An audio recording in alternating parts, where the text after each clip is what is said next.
Welcome back to the Making the Brand podcast. My name is Brianne Fleming, and on this show, we combine our love of pop culture with our passion for marketing. From brands to boy bands and everything in between, we cover it all right here. And we've been talking a lot about big breaks on the show lately. A few episodes ago, we talked about casting on The Real World. And my last episode, we spoke about the power of storytelling in American Idol auditions. And in the spirit of these topics, let's talk about each of them on today's episode. And again, combine those two. Let's talk about casting auditions from celebrities we know and love now, but who were once just Hollywood hopefuls.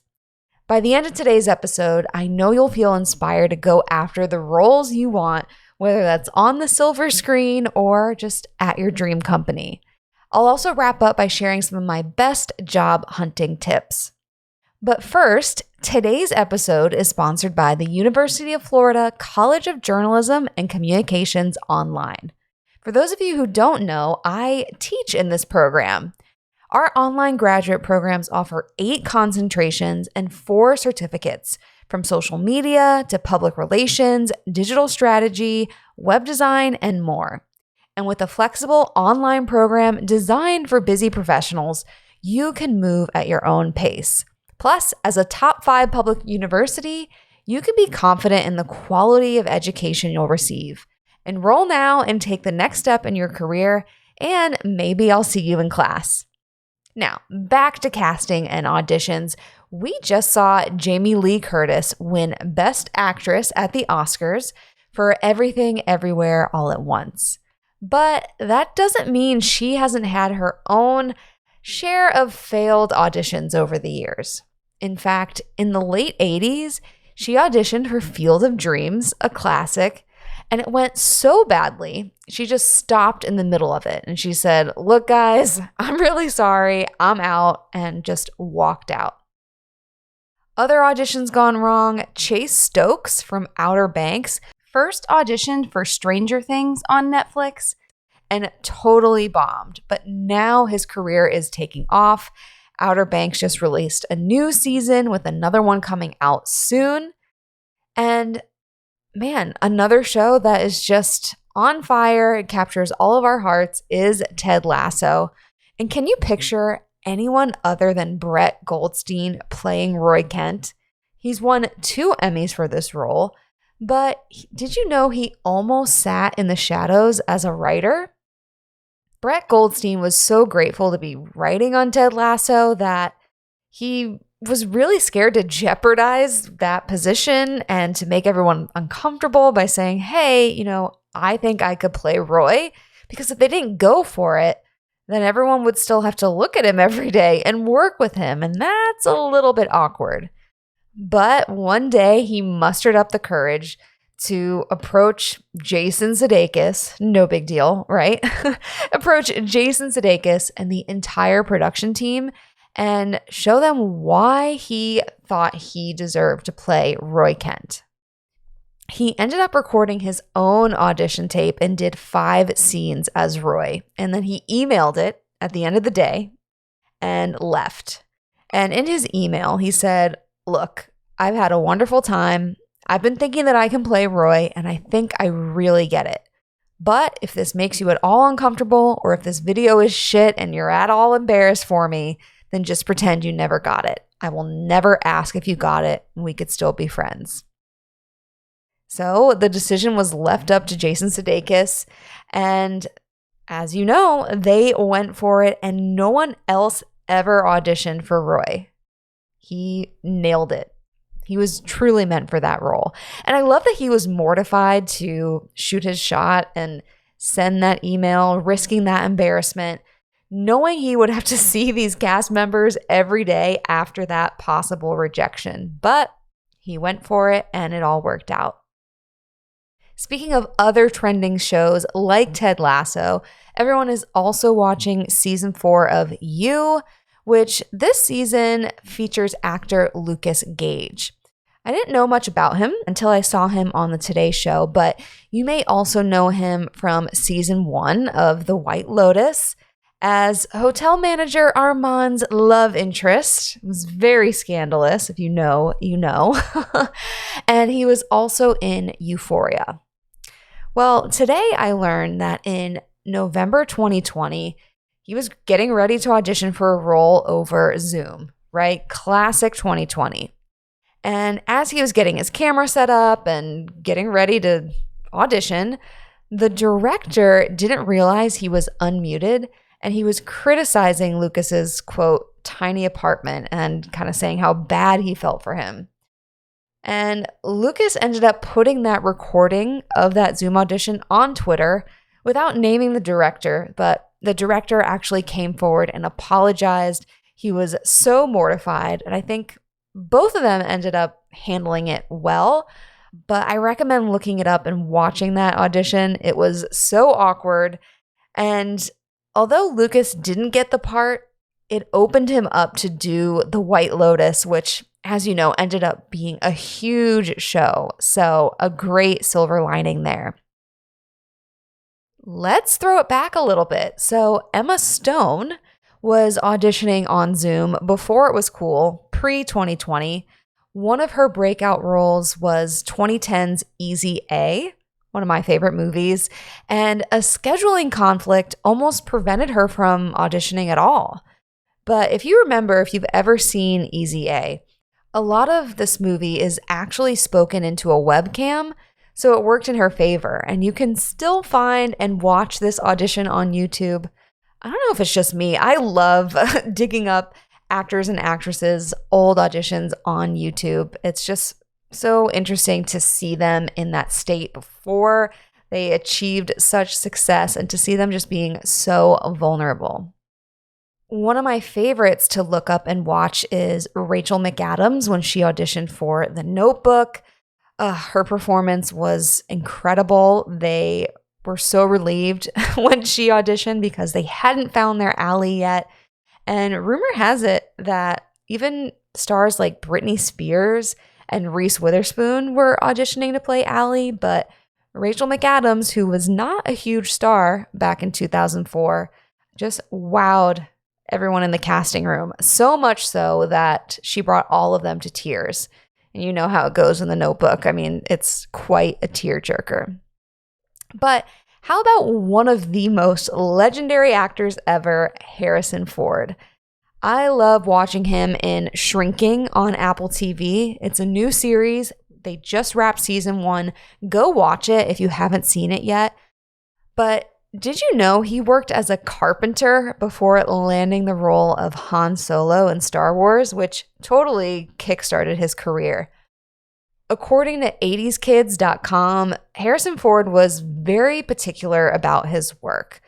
Rather than accepting roles he just wasn't passionate about and kind of settling, he taught himself carpentry to earn a stable income and just have some money coming in, especially while his wife became pregnant with their second child.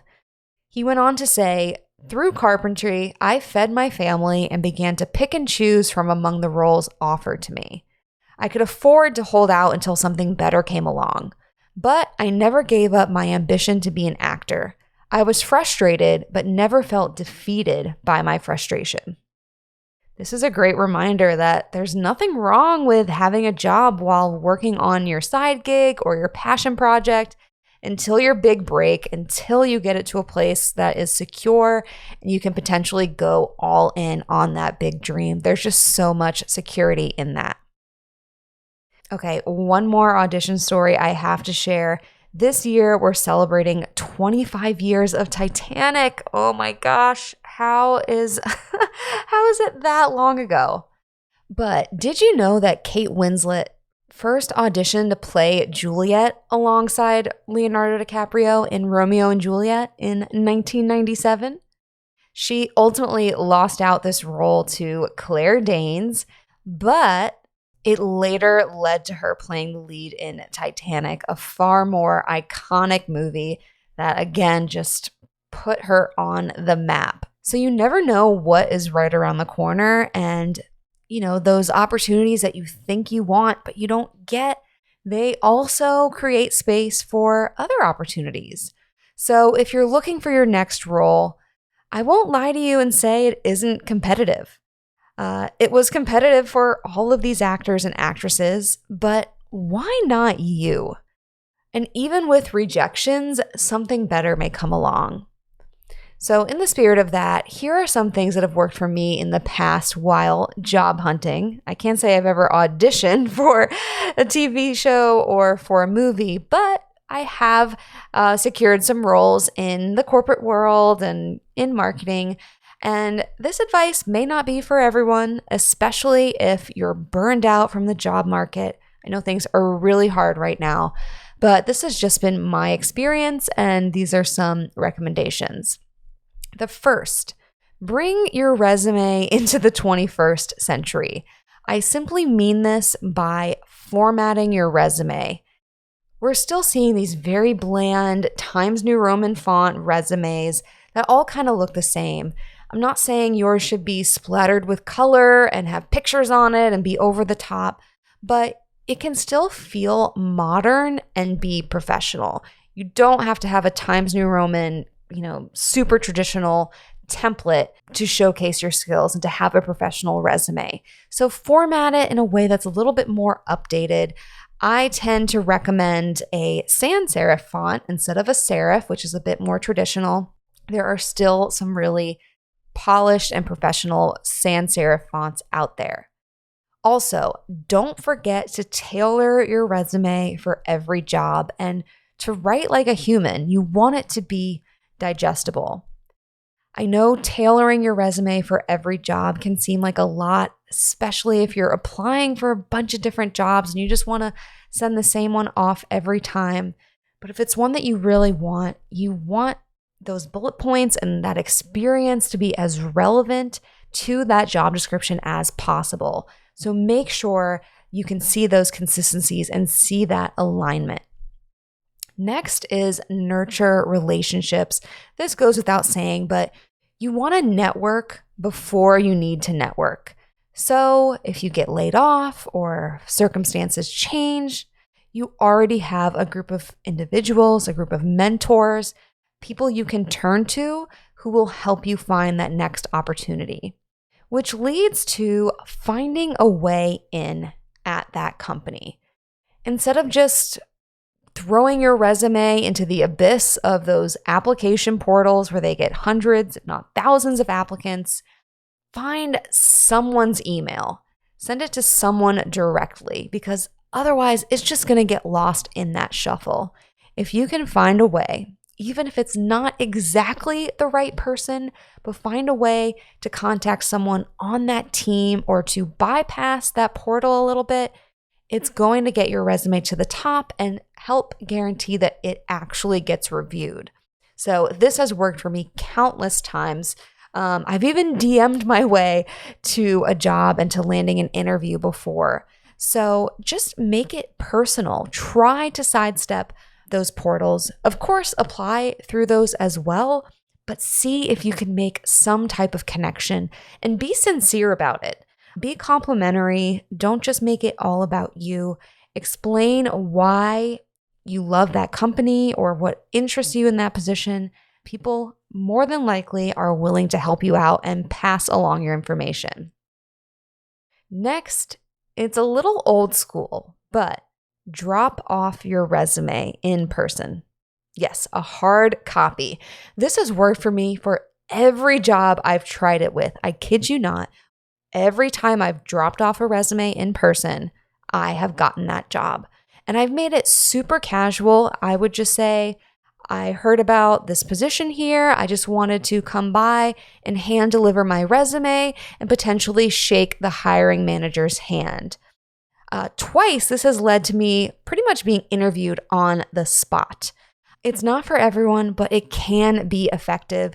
And I've also been on the other end of this, where I was the hiring manager and I hired someone because they dropped off their resume and caught my attention and they were qualified and eager, and that's what I was looking for. Lastly, this also should go without saying, but write a cover letter.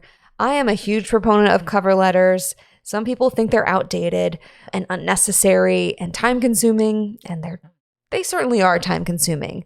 But a cover letter is one more opportunity to make a great impression. It's another opportunity to stand out and make your case. And imagine all the other applicants who don't bother, who don't take the time to write one and to tailor that application to that role, to that company.